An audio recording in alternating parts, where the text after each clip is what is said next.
YouTube, what's going on? This is Coach Show, your Lululemon ambassador. I'm not in Lululemon right now. In fact, I'm in Christmas attire. Merry Christmas to everyone that celebrates. And if you don't celebrate, happy holidays to you. I hope this period of time is well spent with family and loved ones. Coming to you with a turnover focused video. We talk speed and stride length. You know, I like stride length. I like to create because most of us don't create enough of it. The faster athlete covers more ground, and that's a big part of my focus is coaching. But I got some questions about creating more turnover from a recent TikTok I put up regarding the 60-meter dash. For someone to run 6'7", I said that they need to be in around 30 steps. And it came with a lot of like, well, I run it in 29, I run it in 34. The video was really meant for athletes that are about 5'7" to 5'9", somewhere in that range, and already not creating enough stride length. It was just a test to see how far they'd get. And I think I'm going to redo this video and make it a workout, and I'll post it to my members only for those to check out. But the idea, long intro here, the idea was when we create the necessary stride length, then we can start focusing on turnover and getting our feet down. And I coach the 60 like I coach the 100. So I want the stride length first. I want to set up the race, but the turnover comes immediately after that. So I want to talk about things that we can do to improve our turnover. The sprint cycle to me is like, well, the human body, right, is kind of equal and opposite, right? The bicep opposes the tricep. The quad opposes the hamstring.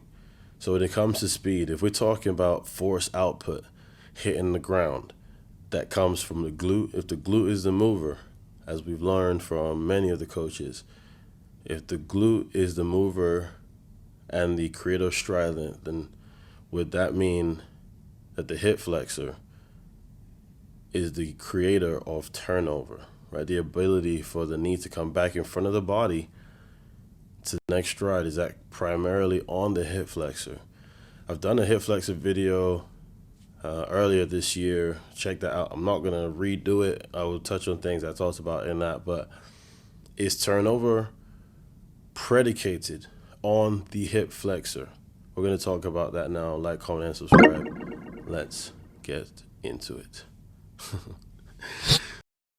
You like my microphone as well. Thank you to Lauren, my girlfriend, my beautiful, beautiful partner, for getting it for me.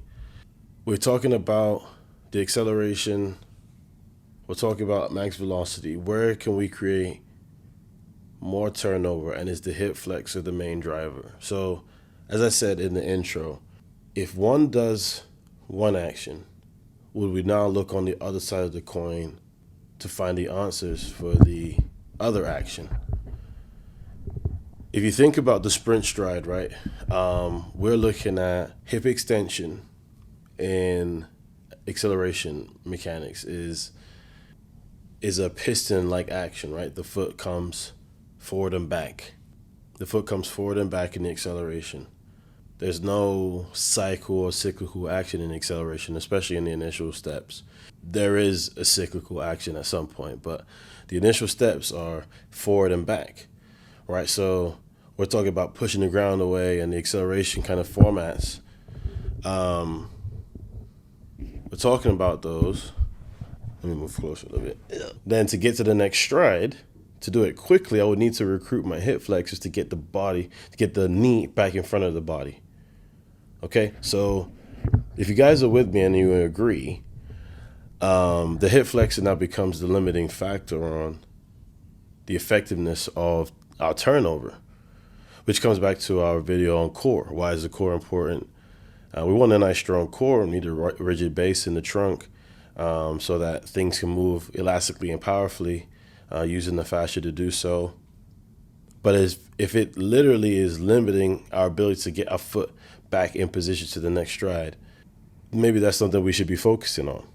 So I wanted to, with that framework and that thinking, I want to provide some exercises and things that we can do to improve it, right? Because I think everyone should be I'm messing with this mic. Clearly, it's my first time using it. I'm giving you guys that raw perspective on early stage content creators.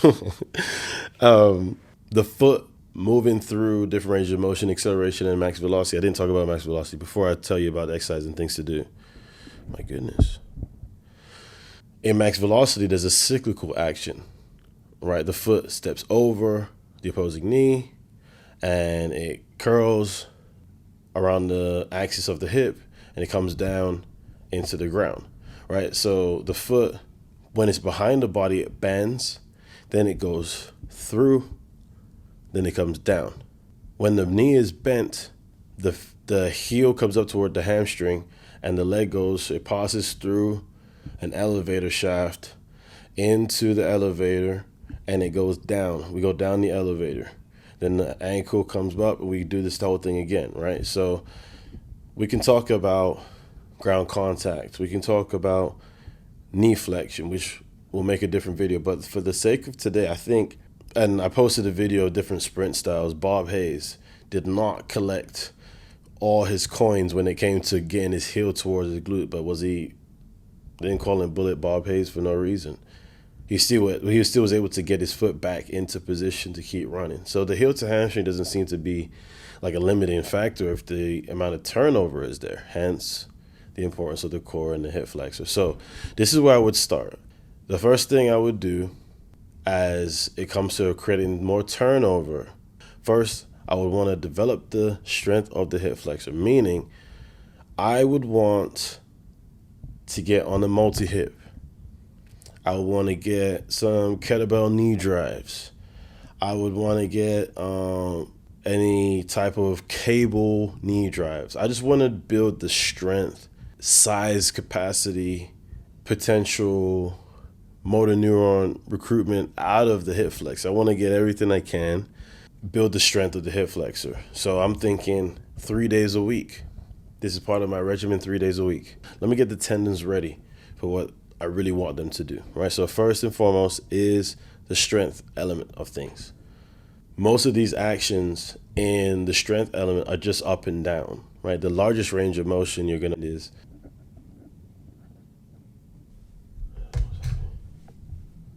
low battery. Funny how life works. Had to get home and let the dogs out, and I went and stopped in the study to pick up the track and field Bible. So this is the 2018 version, and I took a gander as I was waiting for the dogs to eat their snacks and everything, enjoy their non-crate time. Let me read to you, if I can find it now. Let me read to you page 205. I thought this was very poignant. The final challenge is one of concept and has been proven to be the most difficult, where it is commonly believed and intuitively supported that a sprinter should use their hip extensors to drive the body down the track during ground contact. The data indicate otherwise. Research has indicated that the best of the elite sprinters only emphasize leg extension, so pushing into the ground, for the first 25% of ground contact. Okay. It is apparent that this 25% is critical and a great strain on the hip extensors, but this effort is short-lived. For the last 75% of ground contact, the elite sprinter is actually using high levels of hip flexor activity to pull the hips and the upper body forward toward the takeoff position, as well as stopping the backward rotation of the upper leg. It is not an easy conceptual change to make a sprinter who is used to driving the leg backwards during the entire ground contact phase to move to the feeling of beginning an active recovery of the upper leg during ground contact is a major effort of re-education. It has been shown to be the most difficult aspect of mechanics improvement, the most difficult aspect of mechanics improvement on the part of both the athlete and the coach. The proof is, of course, in performance results. The best selling point is always a successful example. Carl Lewis, former world record holder, current head coach at the University of Houston. Shout out to Jalen. Carl Lewis, who possessed perhaps the best sprint mechanics to date, never let his upper leg pass behind a vertical line drop down from his hip when in top form. In his case, he essentially eliminated upper leg backside mechanics. The most critical component of sprint mechanics lies in the management of the upper leg mechanics. I started this video not coming to this, not having the thought of ground it in a bit of science. It's always great when your thoughts are kind of validated, All performance components are vital, but this is where the major difference is made in elite sprint performance. What you'll notice here too. Do you see? What I see? There's no markings on these pages. I have markings on almost every other page, but this was a part of the book when I first read it, but I just didn't understand. I think this is the 2018 version. I think I got it in 2020 maybe. 2020, I hadn't even started sprint coaching yet. This makes a lot more sense now. A sprinter, when in upright running, pushes the ground, but can't spend too long pushing the ground. There needs to be an emphasis to recover the leg for the next stride. That's where the most critical component of sprint mechanics lies, in the upper leg. Bringing us to what we can do to improve our hip flexor strength. Well, you might ask, Coach Show, how do I do that? Very simple. We just learned this is the hardest thing to teach an athlete who doesn't understand the hip flexor being necessary to propel us down the track. So from a teaching standpoint, it's critical that we start ASAP. We already talked about strength being a necessity. Other things that we do to work on frontside mechanics, working on the hip flexors, creating a little bit more demand, is localized resistance. Localized resistance stuff, I talked about localized resistance in our stride frequency video a couple months ago.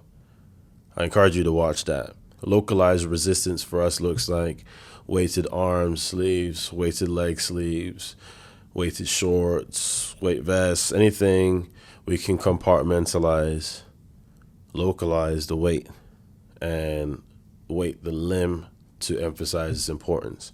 So one thing we're doing around the hip flexor is we'll put weights on the shin, and the athlete must get those knees up. You really got to fight for position. But really, we're talking about frontside mechanic patterns that we already taught. So our first two components here are absolute strength. Let's call it absolute strength, which is our cables, our multi-hip, so on and so forth. Then in sprint performance itself, we'll point our focus to localized resistance, stuff that we can do that doesn't impede the workout, but still places an emphasis on the importance of the heel recovery and the hip flexor. Would be anything that works on the endurance of the muscle group, which would be mini bands, it's high knees, it's anything that's going to get fatigue around the hip flexors. Times, reps, I'm looking at the minimum 30 seconds, probably no more than a minute depending on what the exercise is. And stride rate depends on the hip flexor.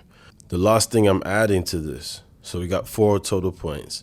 The last thing I'm adding to this is anything requires the leg to move powerfully through the range of motion unweighted. Number one thing here is sprinting, right? We cannot replicate sprinting any other way.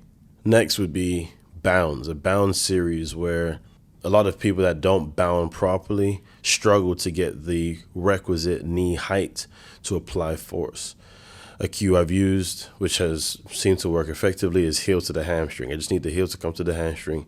The knee comes up naturally from there. I hope you like that one, guys. In quick summary, the hip flexor is responsible for getting us to the next stride. The glute is responsible for applying the force, is responsible for about 25% of ground contact After that is on the hip flexors to get the leg through to the front side of the body. Typically, this looks like the heel coming toward the glute. So there's a knee flexion component, and the hip flexor moves the leg from behind the body in front. There's a strength of demand, which is anything absolute strength related. It's knee drives with cables or multi-hip. To move weight that it can handle is going to benefit the hip flexor. Next would be localized resistance. In addition to now pulling the leg from behind the body to the front of the body, you now have a little bit of resistance on the leg that's going to really key in on the importance of moving quickly through space. Third would be an endurance element to the hip flexors, and this is in-place high knees, mountain climbers, maybe even some mini band stuff where there's like an ISO hold. Examples are limitless. And lastly would be keeping the main thing. Sprinting through space, bounding through space, accelerating the leg through space, unweighted, is going to key in a different stimulus for the hip flexor. So when you need it, in that 100, in that 200, in that 400, in that 800, the hip flexor can recruit what it needs to recruit, and you'll be just fine. Hope you guys like, comment, and subscribe. I appreciate your support.